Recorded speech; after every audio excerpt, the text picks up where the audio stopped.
Hello बच्चों, good morning, नमस्कार। ये आपका हिंदी के अनिवार्य संस्कृत का जो चैप्टर है एक वीरा वीर पूज्यते, उस चैप्टर से एक पद्य लिया गया है। अभी जो पद्य है, जो श्लोक जो है ये श्लोक एक तो आपका 2 नंबर का आता है। कब? जब आपका 2 नंबर का श्लोक लिखने के लिए आता है। एक तो ये हो गया। दूसरा, जब इसकी व्याख्या करने के लिए आ जाएगा तब ये कितने नंबर? 5 नंबर का आता है। इससे 2 फायदे हैं। यदि श्लोक आ जाइए लिखने के लिए, अगर ये पेपर में ना आया हो तो आप इसको श्लोक लिख सकते हो।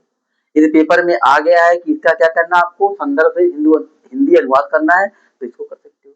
तो सबसे पहले आप श्लोक आप देख लो। बस, बंधनम मरणम वापि जयो वापि पराजय उभयत्र समो वीरा वीर भाव ही वीरता। कहने मतलब ये है कि पहले आप श्लोक याद कर लो। बंधनम मरणम वापि जयो वापि पराजय उभयत्र समो वीरा वीर भाव ही वीरता। अब संदर्भ क्या लिखना है? संदर्भ लिखना है। तो प्रस्तुत श्लोक हमारी पाठ्य पुस्तक के खंड के किसके? संस्कृत खंड के वीरा वीरेण पूज्यते नामक पाठ से अवतरित है। किस पाठ से है? वीरा वीरेण पूज्यते। माने बंधनम मरणम वाद किस पाठ का है? वीरा वीरेण पूज्यते नामक पाठ से अवतरित है। इस श्लोक में कौन? पुरुराज, राजा पुरु जो है सिकंदर को वीर पुरुषों की विशेषता बताते हुए कहते हैं। क्या कहता है? बंधनम मरणम वापि।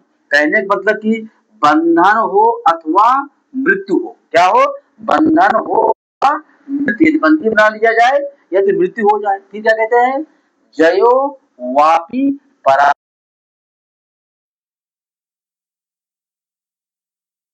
क्या कहते हैं? वीर पुरुष कैसा होता है? माने बंधन हो या मृत्यु हो, चाहे जय हो या पराजय हो, वीर पुरुष दोनों ही स्थितियों में समान रहता है। उभयत्र समो वीरा। माने जो वीर पुरुष होते हैं वो दोनों ही परिस्थितियों में समान रहता है। चाहे बंधन बना लिया जाए, उसको बंधक बना लिया जाए, या तो इसकी मृत्यु हो जाए। फिर क्या कहता है? वीर भाव ही वीरता। माने वीर भाव को ही क्या कहते हैं? वीरता कहते हैं। किसको? वीर भाव को ही क्या कहते हैं? वीरता कहते हैं। एक बार देख लो, बंधनम मरणम वापि जयो वापि पराजय। माने बंधन हो अथवा मृत्यु हो, जय हो अथवा पराजय हो, उभयत्र समो वीरा। माने जो वीर पुरुष होते हैं वो दोनों ही परिस्थितियों में क्या होते हैं? उभयत्र होते हैं, समान रहते हैं। वीर भाव ही वीरता, अर्थात वीर भाव को क्या कहा जाता है? वीरता कहा जाता है। बच्चे इस श्लोक को ध्यान से याद कर ले और इसकी व्याख्या याद कर ले कि किस चैप्टर का है। वीरा वीरेण पूज्यते नामक पाठ से लिया गया है। कितने नंबर का आता है? यदि ये हिंदी अनुवाद लिखने के लिए आएगा तो ये आपका 5 नंबर का आएगा। कितने नंबर का? 5 नंबर का आएगा। यदि सिर्फ क्या आएगा कि अपनी पुस्तक से कोई श्लोक लिखो तो श्लोक कितने नंबर का? 2 नंबर का आएगा। आपको 2 तरह से फायदा हो सकता है। हिंदी अनुवाद आ जाए तो अनुवाद कर दो, श्लोक आ जाए इसको श्लोक के रूप में लिख